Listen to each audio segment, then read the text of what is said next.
Good evening, everyone. Welcome to our special alumni admissions event. My name is Stephanie Fox. I'm an assistant director here on the Board of Admissions at Boston University, and I'm joined by my colleague, Darius Hagigot, as well, another assistant director.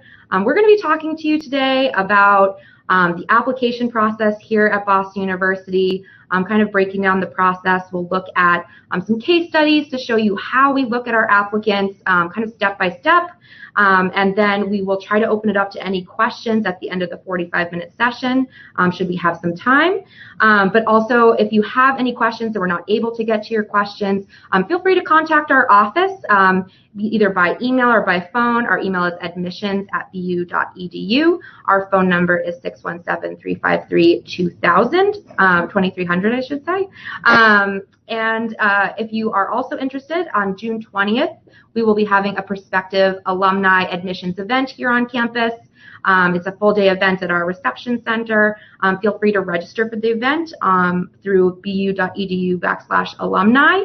If you can't make it for that event, feel free to join us for any prospective student programming that we have on campus. We have it all during the year through our reception center, so feel free to register for any visits if you want to come back on campus, if you want to be excited to see your alma mater again and to show your prospective student around. But I'm going to turn it to Darius now to start us off with the admissions presentation. And the most important thing to keep in mind when thinking about how we're reviewing applications in our office is that we believe first and foremost in a holistic review process. Holistic review, you might hear other offices referring to the same terminology, means that we're reading every part of the application before a final decision is made. And in our structure, multiple sets of eyes are going over applications. So you can rest assured that your applicant's application is being really thoroughly looked at, because we recognize the amount of work that goes into a college application, and so we want to do its due justice. So yes, obviously the transcript is important. Yes, the test scores are important, but so too are the writing portions, as well as the resume and letters of recommendation. So that's one huge aspect of the application. The next aspect of our application review process is that it is regional. So what that means is that we break down the globe into different territories, and different folks in our office are responsible for the review by territory. And where are these territories? All the colored in portions of the map are places where we're receiving applications. So that's a lot of the globe, as you can see, and 62,210 applications. That was the size of our first year applicant volume for this past winter. So we had a really long winter reviewing all 62,210 applications. And the nice thing about regional review is that you can rest assured that no matter where you are, your student's high school is being looked at by someone specific to that region. So for example, one of my territories is Long Island. It's my job to become an expert on Long Island curricula. So I'll know what makes different schools different, and we can recognize what a rigorous curriculum is in your hometown, in your high school, wherever you are. So you're never being penalized for not taking classes that don't exist at your high school. We'll know what a challenging curriculum looks like there. We're going to look at things fairly in that kind of context. And so the other aspect of our regional model is that we recognize that we have a really diverse applicant pool. I mean, you can see here, we've got folks coming from all over the world, and then there's this pie chart over here to kind of show you a little bit more of a breakdown. One thing that we really pride ourselves on is that just shy of a quarter of our current freshman class is international. That's pretty big. So I know we talk a lot about being a global institution. You'll notice that. You'll remember that from your time here. It's something that the institution absolutely puts its money where its mouth is when it comes to that. So almost a quarter of our students coming in from outside the globe means we have a really dedicated international admissions team that can review applications coming in from outside the US. So if you're tuning in from outside the US, don't worry, there are regional representatives specific to where you are as well. And then there's a little bit of a further breakdown. So if you would expect that the most of the students at BU are from the New England area, actually we've got more folks in the Mid-Atlantic than from New England. So good job, Long Island. Good job, rest of the Mid-Atlantic states. So we're getting folks from all around the country and truly around the globe. And then the last number that I just really want to hone in on while we're on this slide is that 16% of our incoming students this past year, so the current freshman class, are first generation. And that's a number that we're really proud of. It's a number that we're always really conscious of, folks who are the first in their families to go on to colleges and universities. And so we really strive to be a resource for those students. And we strive to be a resource for all of our students applying. So really encourage your children, if they're looking to apply, to reach out to the regional representative if anything is ever unclear. It's our job to kind of fill in any gaps and make sure that everyone is coming at the application process with as much knowledge as they need. And let's talk now how we're able to apply to Boston University. There are two different pathways into the university. The first is as a freshman applicant. Another is as a transfer applicant. So if your child ends up at a different institution and decides would like to transfer to the university, we have a very healthy transfer population on campus. We have around 690 transfer students. Application process is a little bit different for that. We won't outline that here necessarily, but again, any questions, if you have questions about the transfer process, feel free to reach out to us. And of course, the other way is as a freshman applicant. This upcoming cycle, there are going to be two ways to apply to Boston University as a freshman applicant. That is through the common application and the coalition application. So one of those two is perfectly fine to submit your application to BU. That's new for us this year with the coalition application. So really two options there. And then there are, to kind of divide that down a little bit more, there are two ways to apply as a freshman, and that is through early decision and through regular decision. And for early decision, there are two different application dates. So there's a traditional early decision with an application deadline of November 1st, so making sure to submit all of your required credentials and your application by that November 1st deadline. And of course, early decision is the binding agreement that you make with Boston University. It is your first choice school. You already have a picture of Brett on your wall. You're ready to go. You want to be a member of the Dog Pound. You're really excited. It might be a really good option for your student if this is already a pathway they're thinking of for BU as their #1 choice. So that would mean that if they are admitted through early decision, they would withdraw their applications from other institutions, commit, and be ready to come to BU. And for early decision round 1, students will find out their admissions decisions by mid-December. So they'll have that earlier notification. They can feel confident if they get that positive admissions decision that the process is kind of done for them. So that's the first round of early decision. And we do have a second round as well. We'll allow you a little more time to get in any extra credentials. Maybe you're waiting on another test date. Maybe you're waiting on a recommendation from someone, and that November 1st deadline is just a little too early. We have early decision 2, and it shares a deadline with our regular decision application deadline, and that is January 6th. It still is that binding agreement you make with the university. It's a point of contact. It is the utmost way of showing your interest in Boston University by applying early decision, and early decision 2 is really no different in that respect. Just allows you additional time to get in those necessary credentials if November 1st is just too early for you. Students that submit their applications for early decision 2 will find out their admissions decisions by mid-February. And again, same binding agreement. You would withdraw your applications elsewhere if you have decided, yep, BU is definitely where I'm going. I've applied early decision 2. I've been admitted, yay. So yeah, you'll find out a little bit earlier than the rest of the applicant pool. And I guess one benefit to early decision is it is a slightly smaller applicant pool than the 62,000+ applications Darius just spoke about. It is a smaller applicant pool, and we did this past admission cycle enroll around 45% of our incoming freshman class using both early decisions 1 and 2. So that is one pathway through early decisions, either 1 or 2. Obviously, the more popular way is through regular decision. That, as I mentioned, is an application deadline of January 6th. And we enrolled around 55% of our freshman class using regular decision. Obviously, no binding agreement with regular decision. It is regular. But kind of moving on to what we're looking for in a high school curriculum as admissions officers, this is really our recommendation for students that are going to be prepared for BU programs. We are looking at students coming in with at least 4 years of English, 3 to 4 years of mathematics. For nearly all of our programs, we are going to advise that they've reached the pre-calculus level. The exceptions of this being if your student is applying to the College of Engineering or the Questrom School of Business, then calculus will be an admissions requirement in the mathematics for those two programs. But otherwise, we really do recommend up to the pre-calculus level.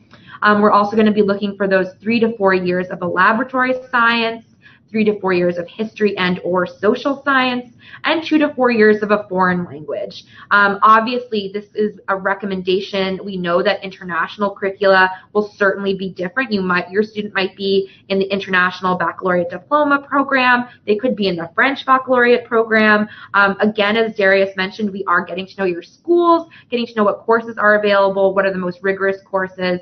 We would typically say that students that are most competitive for admission to Boston University will reach at least 4 years in each of these subjects typically. But this is the kind of recommended high school curriculum, with the caveat that we know that curricula really do vary around the country, around the world. But this is kind of our recommendation for most students to be most successful coming into the university. And now we're going to kind of switch gears a little bit and go through 3 different cases with students here. So we're going to look at their applications individually. So we have Laura from San Mateo, California, Henry from Bridgewater, New Jersey, and Heather from Enfield, Connecticut. Just to start this off, this is not typically how we review our applicants side by side from different regions. This is really just going to be a case study so you can see really what parts of the application we're looking at, what goes into that review of each part of the application. Darius mentioned we do use a holistic approach, and really that means that we are balancing the quantitative aspects of the application with the qualitative aspects, and really all parts of that go into us making a thoughtful admissions decision. And I will state for the record that these are all fake students. You will not see them here at Boston University. You will not see them in San Mateo, California, or Bridgewater, New Jersey, or Enfield, Connecticut. They're all fake. So this is really not going to be a one recipe fits all for entrance into the university. It's really just for you to have a general gist of what we're really looking at through the application. So our first case we're going to look at is Laura from San Mateo, California. So right off the bat, and we're going to break into each section of the application individually, and I'm going to kind of talk you through each portion about what Laura does throughout her time in high school, what stands out, and we're going to break down each part of the application. So but right now, from the first look, we see she has an average GPA of a 3.6. She's in a very demanding curriculum. She has some decent test scores and an incredible essay. But let's kind of start from the very beginning and look at her grades. So now, Laura has an average GPA of a 3.6, which is a very, very good GPA, just slightly shy of our average GPA of an admitted student here at BU. 3.8 was the average GPA.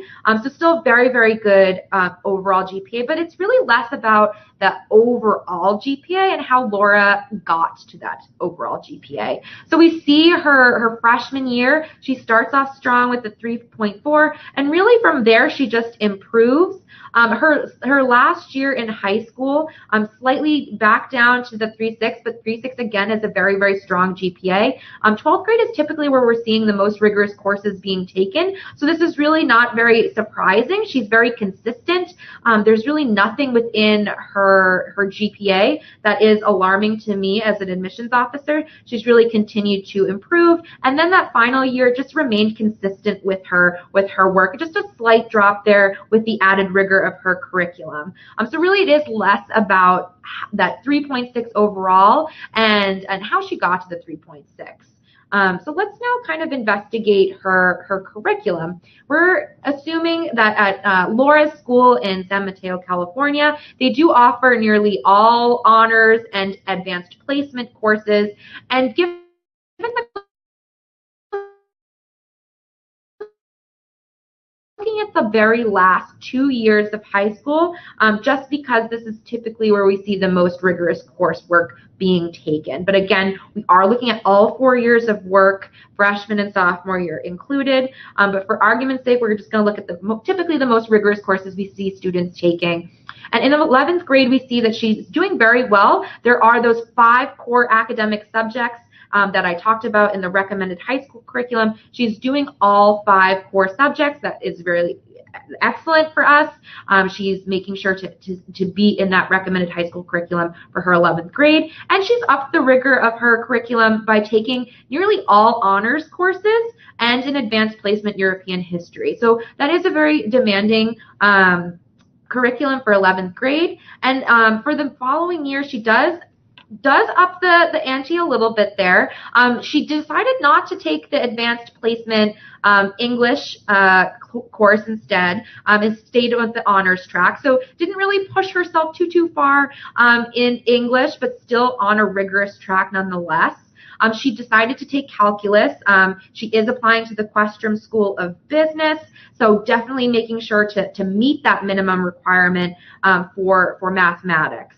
And then for her science course for her 12th grade, we see that she's taking AP Environmental Science. Advanced placement is very difficult. Could have challenged herself with maybe an AP Biology or an AP Chemistry. Advanced placement Environmental Science is still rigorous, but decided to kind of opt out of the more rigorous AP Bio or AP Chem selection there.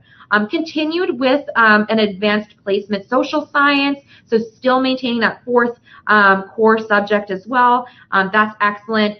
Did opt out of taking AP US History for that 12th year and sticking with the history selection, but still we're pleased to see that she is taking an advanced placement course in her social science as it's been offered at her school. And then finally, she does maintain that 4th year of a foreign language at the honors level, so really hitting really all 5 core subjects for all 4 years of her high school curriculum, making it a very demanding curriculum overall. So Laura has done very well within the context of the curriculum that she has been offered. And now let's kind of break down her test scores. So for some of you, this may not be new information, but for nearly all of our programs, we do require either an SAT or an ACT with the application. Really, the only exception to that policy is if a student is applying to the College of Fine Arts. If a student is applying to the College of Fine Arts, so it is test optional, but you would be submitting either a portfolio or an audition, depending on the program that you're applying to. And that artistic piece is not evaluated by us. We are not artistically inclined people. That's going to be evaluated by the faculty in the College of Fine Arts.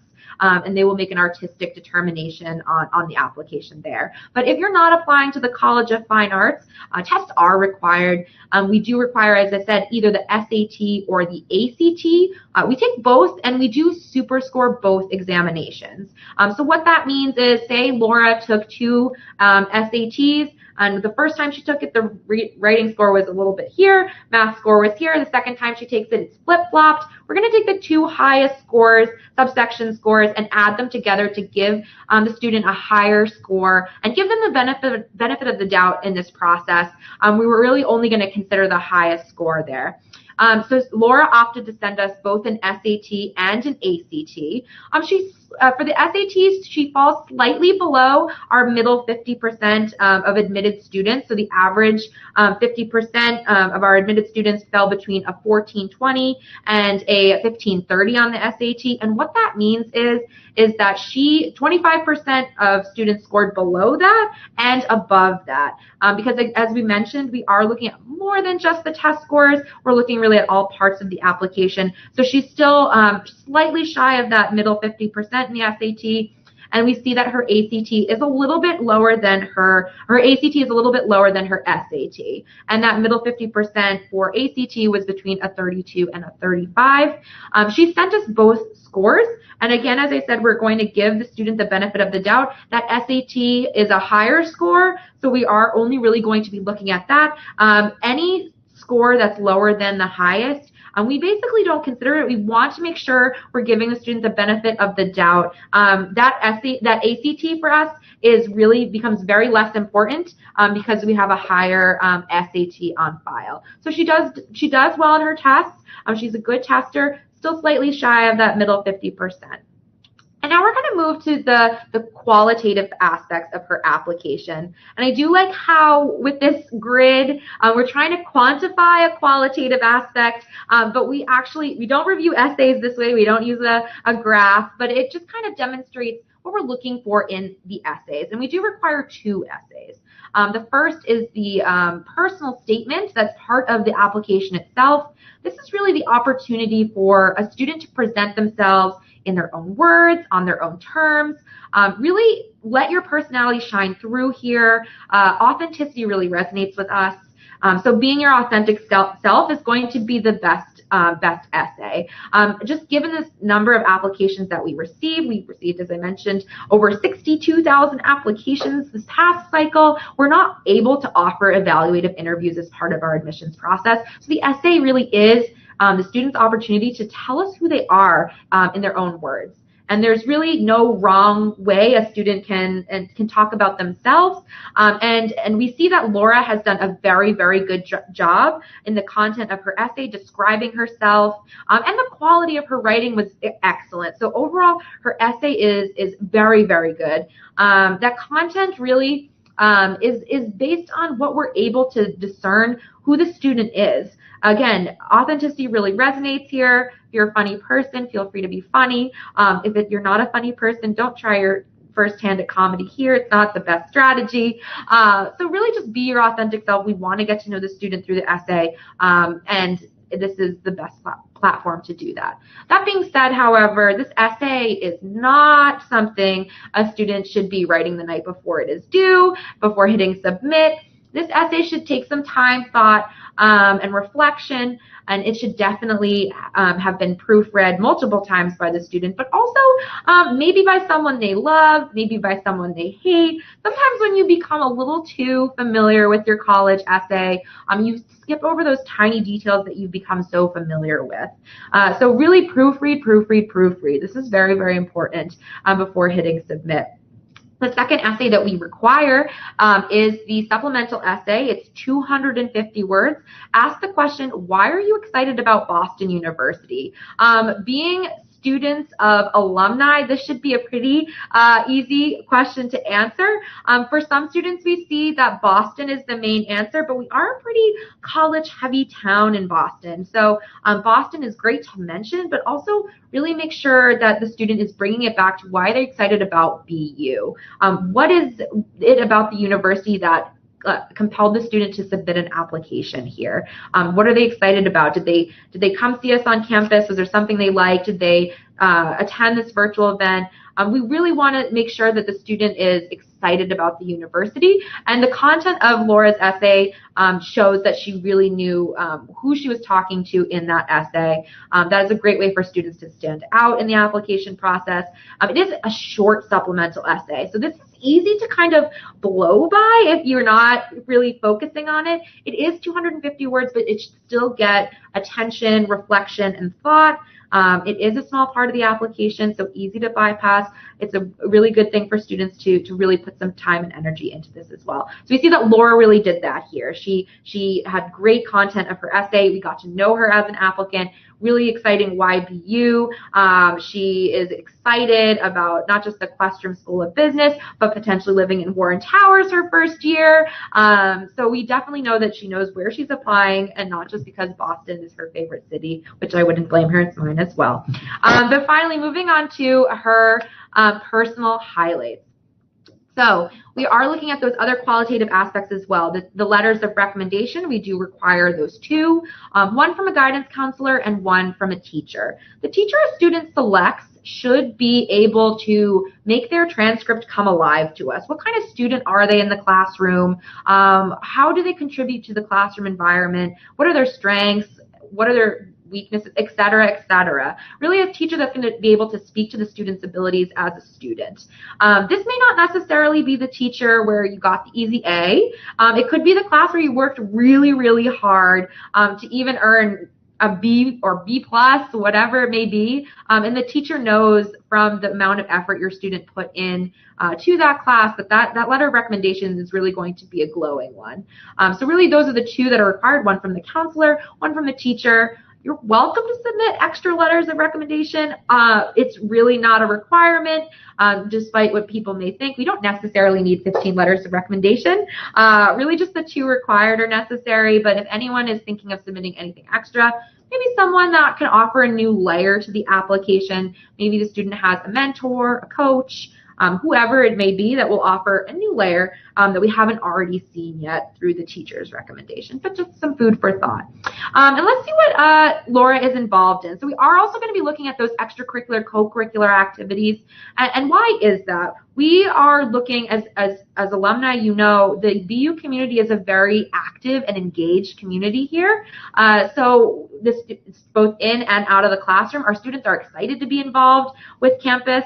We're not really looking to match you with our 450 plus student clubs and organizations through this process. It's not really about hitting numbers either. It's really to see level of involvement either in your school or local community. So if you're involved in clubs, if you're involved in the arts, if you're involved in athletics, if you work a part-time job, all very important, relevant information. But again, we're really looking for that level of engagement and involvement and less about hitting numbers of activities to impress admissions offices. We want to see that there's a level of engagement and involvement there. So Laura is very involved, it looks like, in Model UN, French Club, which is no surprise. She's still in that fourth year of French. She's also playing flute in her school orchestra, so she also has some interest in music, it looks like. So all very different kind of clubs and activities going on in her school. She also looks like she's the class secretary there. It also looks like she is a student of Alumni. Parent attended Boston University. Because this is an alumni event, I will just answer the question. Yes, we definitely consider the legacy connection there. Is it a big factor in the admissions process? Will it make or break your student's application? Certainly not. We consider it to be another point of contact, another point of interest, but certainly not something that's going to make or break the student's application. But we do see that Laura's parent did attend Boston University, so we understand that there is a level of interest there through that means. And then finally, she includes in the life experience add additional information section that she's moved from Colorado to California right before the start of her high school, her year. That's important information. That's additional information. As we talked about, it's a holistic review. So this is going to be important for context. Say that 3.4 from her ninth grade was really a 3.0. That's important context for us because the transition from middle school to high school is already a tricky one. To add moving states on top of that is certainly even more challenging. So if she had a jump from 3.4 or 3.0, for instance, to 3.6, that is a jump that makes sense because she's not only just adjusting to a new school, but also to a new state. So any additional information you think is necessary for us to understand, please put it in that additional information section. It's there for a reason. We're not mind readers, sadly. So this is an opportunity to make sure that you know that we have all of the information necessary. So that is Laura. So that's the first one. Darius is going to go over the next candidate, not necessarily as thoroughly as I did, because now you guys understand pretty much each part of the application process, but we're going to look at how Henry does in his curriculum. Absolutely. So everyone say hey to Henry. Henry is applying to BU from New Jersey, and we are going to go through, you can kind of see the preview, everything over here. Let's go through step by step here. So in terms of Henry's GPA, he has maintained an average GPA of a 3.8. On a 4.0 scale, it's about an A- overall, and it also happens to be, as Steph mentioned earlier, the average GPA of an admitted student this past year. So he's kind of right on with where our profile is. And based on that 4-year breakdown, you can see that he's a pretty consistently very strong student, maintaining 3.7s, 8s, 9s. So pretty much across the board, very consistent, really strong grades. Of course, that's only giving us part of the story. We also want to see what kind of a curriculum he's enrolled in to get those grades. So let's check out his junior and senior year class schedule. And we can see here that, and again, we're going to assume for all three of these cases that these high schools have plenty of honors, plenty of APs. If you're coming from a school without honors or APs, if you're not, again, we're going to look at you within that context. But in Henry's case, plenty of them available. He's in a primarily honors curriculum his junior year. He's in honors English, honors pre-calculus. So right there, we're checking off that math suggestion. That's great to see. He's in honors chemistry, AP US history, And it looks like he's continuing on with his Spanish. So all 5 core academic subjects represented that year, off to an excellent start. And then his senior year, we see that he's really turning things up a notch. And that's something that we as admissions counselors really love to see. So he is turning up the rigor in English. He's now in an AP English class. He's in AP Calculus. That's really excellent to see on a transcript. Honors Physics, we recognize that physics is a pretty rigorous science. So even though it doesn't necessarily have that AP moniker, Honors Physics itself, we totally get that that's a challenging class. AP European History and Honor Spanish 4. So again, all 5 core academic subjects, definitely challenging himself and turning it up a notch. And so we would consider this like one of the most demanding curriculums that we're seeing on an applicant. So awesome job, Henry. He's not only taking challenging classes, but he's really flourishing and doing well in them. So that's one half of our more quantitative side of things. Remember, next let's take a look at those standardized tests. So it looks like Henry took the SAT and felt comfortable with that. He didn't have to worry about the ACT. Again, we don't care which one you take. It's whichever one matches your test taking style. And it looks like his 1470 is right within our band of the middle 50% of admitted students. And in fact, a 1470 just so happens to be the average admitted student's SAT score. So he is, again, right on with our profile when it comes to that, clearly testing very well and doing really well in the classroom. But as has been mentioned several times, and you are going to hear yourself saying holistic review under your breath for days to come, I'm sure, this is only part of the review. So we want to take a look at those more qualitative things. So let's go on to Henry's essays. So again, we're seeing some really excellent content. We're seeing some really great writing quality. Henry was finding some creative ways to tell us about his strengths. Maybe he wrote about one of his hobbies. Let's say it was knitting, and he used this essay about knitting to tell us about his creativity and his love of finding patterns and things. And these are all really cool traits, and he just happened to use knitting to tell us about it. So awesome, Henry. Love to see that. And his Why BU essay was all about wanting to join the Beekeeper Society, which is one of our 450 clubs and organizations, as well as really wanting to take a super interesting astrophysics class on campus. So some specific examples, we'd love to see that. He clearly did his homework, he did his research, and so very good overall. And now kind of going to the catch-all personal highlights. So we've got that guidance counselor rec. Henry's guidance counselor made it a point to tell us that he's really a leader in the school. People really look up to him. And his teacher recommendation mentioned that he really takes the time to help out students who might be struggling in different subject areas to help them understand things. And that's an area that really he stood out in. So those are great things to see. And in terms of his extracurricular involvement, we can see that he's a member of quite a few clubs. In fact, he started an entire volunteer club. So we love to see that he's taking initiative. Leadership is something that definitely stands out in an application. So seeing that he's a founder of something, or for example, a president or a chair of different things, these words definitely have some weight to them. And so we love to see that. Looks like he's an athlete as well. He's on the swim team. He volunteers at the local nursing home, works as a summer lifeguard. So a handful of things that clearly matter a lot to him. And again, quality over quantity. Rather see a few things that you've really stuck it out with for multiple years and make leadership positions, indicated in the things that he's been doing. So Henry definitely knocking it out of the park in terms of personal highlights as an applicant. So now moving on to Heather from Enfield, Connecticut. We'll start as we did with Henry and looking at that GPA. So Heather actually has the exact same average GPA as our first applicant, Laura. Again, this is a different story than what we saw with Laura. So Heather starts off very strong, 3.7 for her freshman, sophomore year, and bumps it up to a 3.9 her junior year. But then we see that she kind of dips a little bit to a 3.2. It is 3.2 is still a respectable GPA, but it is quite a difference from her junior year to her senior year, and it makes it a little bit concerning considering her weakest year is the year before college. So we have to kind of look at her grades like we did for Laura and Henry in the context of the curriculum that she's been offered. So still a strong GPA, a little bit different story that we're seeing with Heather than we did with Laura. So let's kind of delve into her curriculum a little bit. Overall, we've classified Heather's curriculum as demanding. It's certainly demanding, and we recognize that. We see in her 11th grade year, she's taking an honors English course, honors algebra 2, so doesn't quite make it to pre-calculus even at the college preparatory level, so doesn't quite meet that math requirement that we're looking for. Does honors chemistry, has that social science at the AP level, AP comparative government.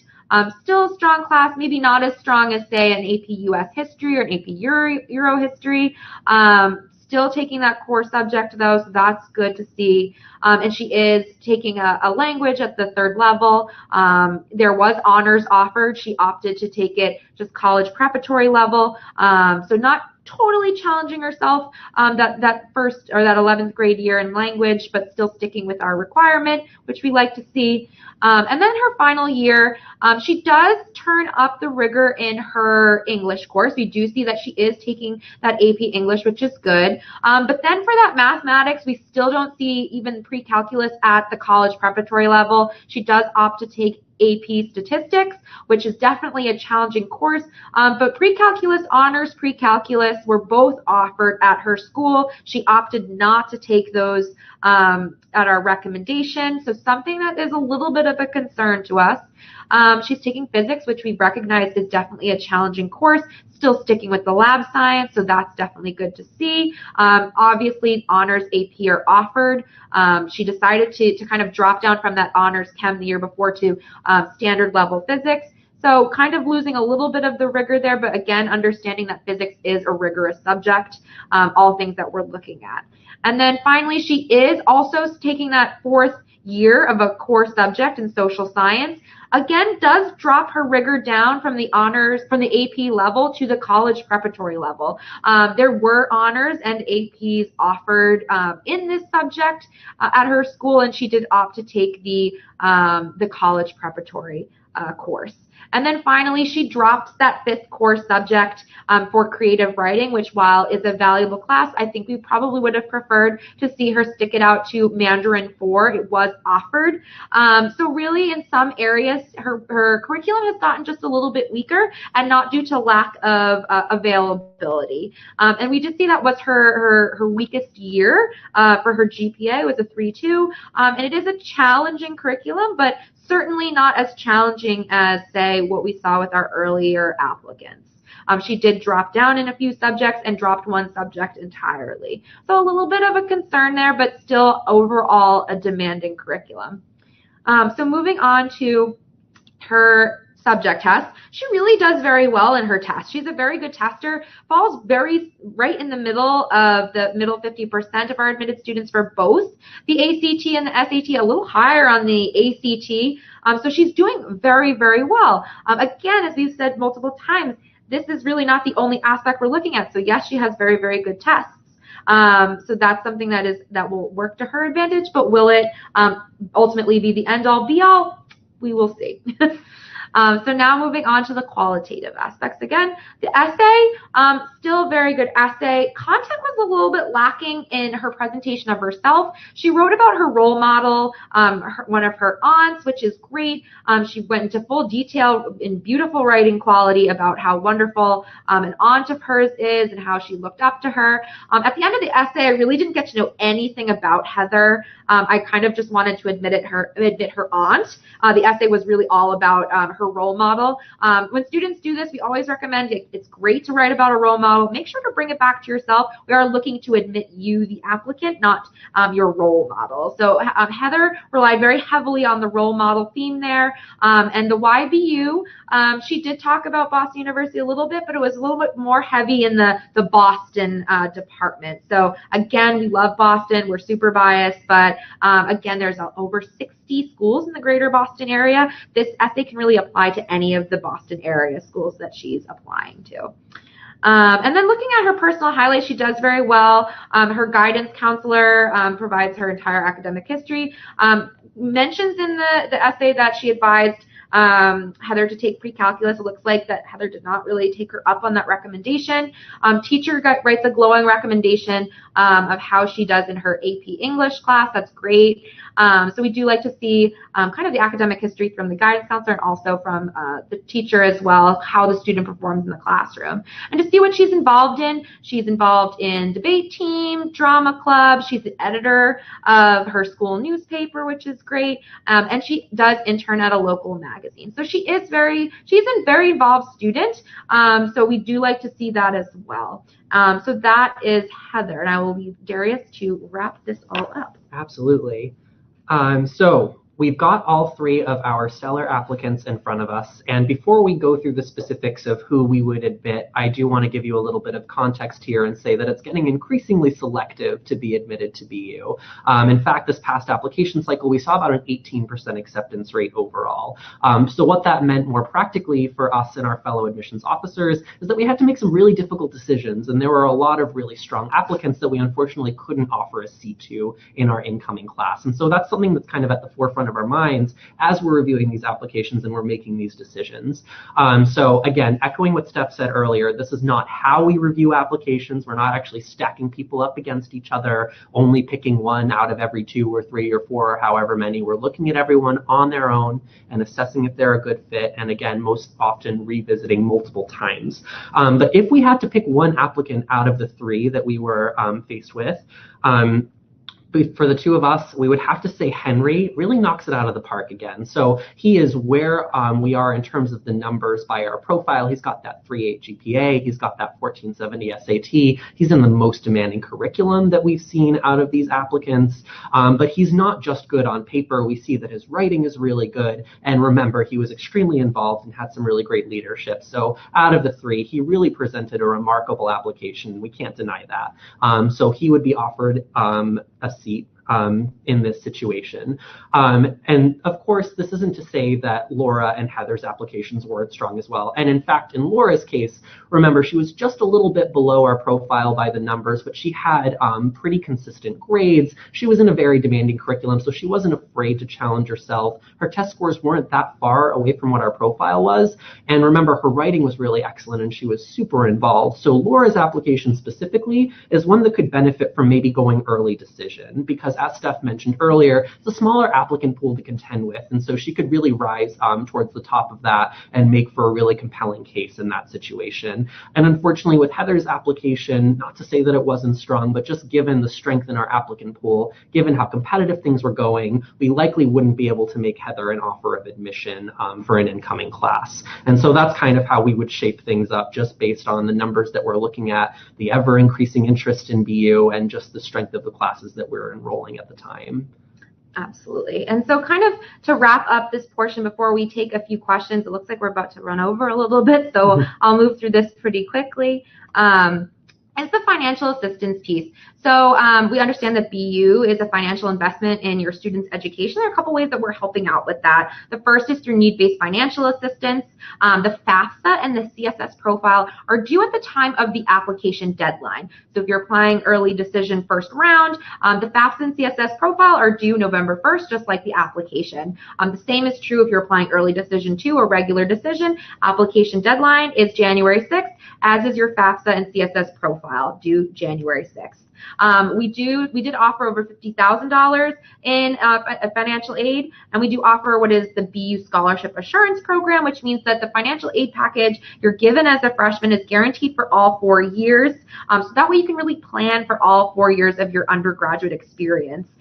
So that is the financial aid piece, making sure to submit that the FAFSA and CSS profile by the time you apply to BU for your application deadline. Submitting it late is really just losing out on money that you're eligible for, so making sure to submit those as well. And then the second piece that we are helping out with is the merit-based scholarships. We offer 2 merit-based scholarships. trustee scholarship, which is full tuition and fees. That requires 2 additional essays on the application itself, and it is due, your application is due by December 1st. That's our scholarship deadline. So trustee scholarship, probably most competitive scholarship that we award. So we're looking at those essays, of course, and really all parts of the application like we looked at for our applicants. And then the second scholarship that we're looking at is the presidential scholarship. It's a $20,000 renewable scholarship for all 4 years. The only thing you need to do to be considered for the presidential scholarship is submitting your application by December 1st. December 1st is in no way a binding agreement. It is simply just an earlier deadline. So if you were applying regular decision, you would want to submit your application by December 1st if you want that consideration for the presidential scholarship or the trustee scholarship.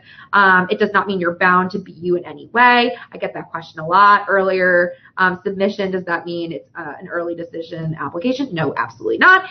Just making sure you want to get that consideration, submitting the application by December 1st. For students that are applying for early decision 1, just given the nature of your deadline, you're already automatically considered for the presidential scholarship just by submitting your application, because the scholarship deadline is December 1st. So that is really it.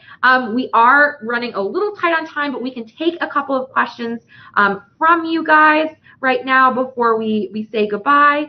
And I will say, just as questions are coming in, to make sure that if, again, we mentioned at the very beginning of this presentation that we are having that on-campus event June 20th. You can register for the event, bu.edu/alumni. If you cannot make it that day, we totally understand. We have prospective student programming where you can tour campus, visit campus, go through an information session as well. We have that on our website, our admissions website, where you can register to attend. So something to consider and remind. But it looks like we have our first question about subject tests.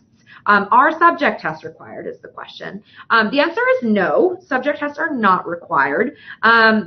Are certainly something that you're welcome to submit if you feel like it's going to offer any additional context to your application. So I kind of default to math. It's just kind of the easiest to rely on. Say maybe you didn't do as well in the SAT math section as you thought. If you have a math SAT subject test that really demonstrates your ability, feel free to send it to us. We see it. Is it going to make or break your application? No, but it does provide additional context for us. So SAT subject tests are not required really for any programs but our accelerated medical program. And that has its own separate process, which I would encourage you to look at on our website, and or if you have any specific questions, calling us. We'll be happy to talk about that.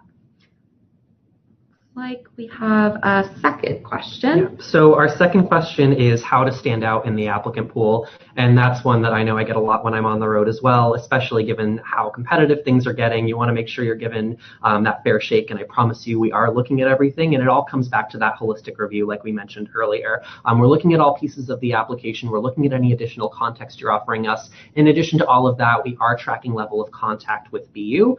We do that in terms of whether you're making an effort to connect with us. Maybe we're on the road visiting your high school, or you're coming to a high school visit. That's information we've got. Are you attending an off-campus event that we're hosting? Are you making the effort to really come in and visit campus if you're close enough to make it a reasonable kind of trip? That's information that we track. We don't track the number of emails that we're receiving, although if you've ever got questions or concerns, definitely feel free to reach out to your representative. But we are kind of keeping track of that level of interest. And another way that comes across is through that YBU essay. So I would say all these different pieces together, be confident with the application that you're working so hard on. That'll come across. And that's really the way to trust that you're standing out in our applicant pool, is just relying on that holistic review. It looks like we've had just another question come in. The question is, what year of high school is the most important in the eyes of the admissions officer, and how is improvement year by year valued? This is a great question. This really is going to rely, again, as what we saw with all of our applicants. We're looking at all 4 years of high school.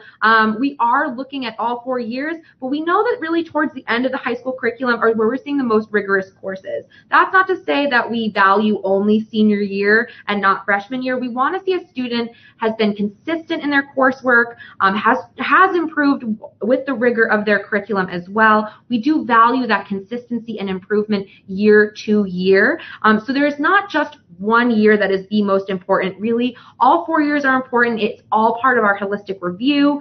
It is important to see that students are challenging themselves based on the rigor that is available to them at their high school, how they do in that curriculum. Are they consistent? Are they improving? That's something we like to see as admissions officers. With the rigor of curriculum increasing year by year, improving or remaining consistent is key, because really the ultimate goal is to see if they're going to be a good fit here at BU at the college level.